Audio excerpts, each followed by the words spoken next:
brought the car more as a bit of a showpiece and a chance to plug it in. But as I did it, every engineer wanted to come out. Something exciting happened, and I apparently have done you some kind of wonderful favor here. Yes. So if you could just let us know why everybody's so excited. Well, it's interesting, Mark, because we have so many different vehicles we've charged from so many different manufacturers. This is one of the first times that we've seen a late model, in this case I believe it's a 2018 Nissan Leaf, that we have successfully charged.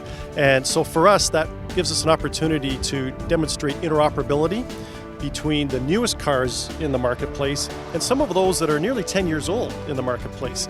And sometimes as the technology evolves, sometimes that can be a challenge. So we've demonstrated the ability to provide vehicles charging for many different models. So for the engineers, it's always a great opportunity to see when a new vehicle arrives in the field.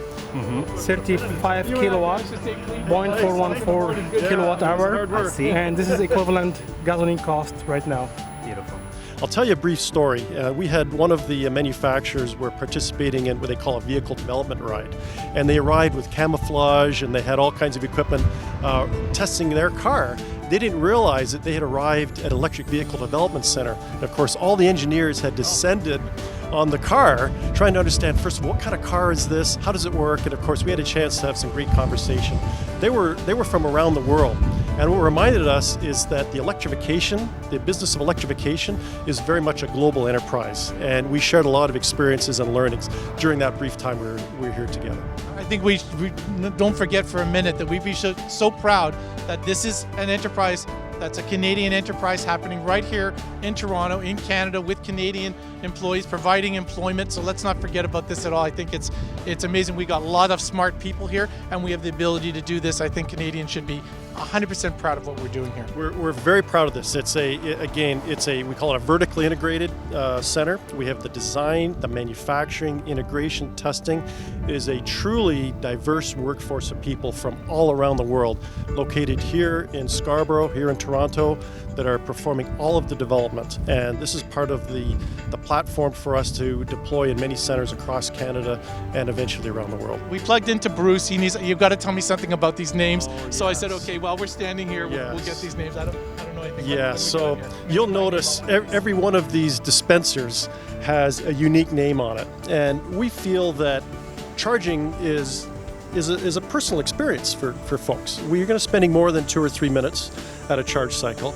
And so what we've done strategically to complement the Joule brand is make every dispenser a personalized experience. So the names on every dispenser are first names of any individual that had a role in design, development, or manufacturing of the system.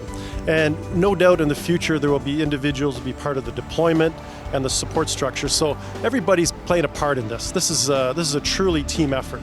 And this is a recognition, and it makes it very personal for the individual whose name on it, because we want to make sure it's done with safety, we want to make sure it's done with excellence, and it's done representing our Power Over Energy Joule brand. Is that name going to show up on the app? If I'm charging, it'll tell me that's where I'm charging? Oh, that's so cool. I love it. That little QR code, actually, in fact, when you point your phone to it and you take a picture of it, will start a web page.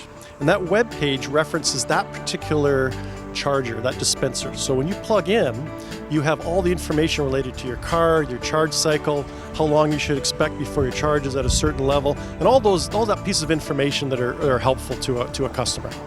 Amazing. It's just so nice, this whole personalization and thinking about this, and just very exciting. I know when Clyde pulled up with the car, immediately he was on the website looking up. So keep in mind, you got a few minutes, so doesn't take that's something you could do in that moment, and it gives you a chance to sort of interact with the equipment, which is great. Well, some of us, the engineers and us often will look at some of the data. Of course, we all look at learning and data and all the characteristics that relate to the charge cycle.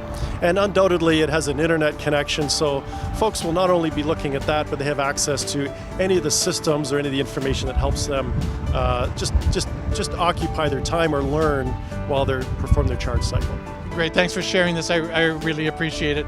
It's quite an education, and if please also thank thank you for not having it yesterday when it was pouring rain and we got to stand out in the sunshine. We have a tendency to always be in the either the wind, the snow, so this is a perfect opportunity. Well, Thanks. it's great. Thank you, Mark. A privilege for us. Our plan, in partnership with our development center and our deployment center, is to test our systems for everywhere from the hottest climates to the coldest climates on the planet.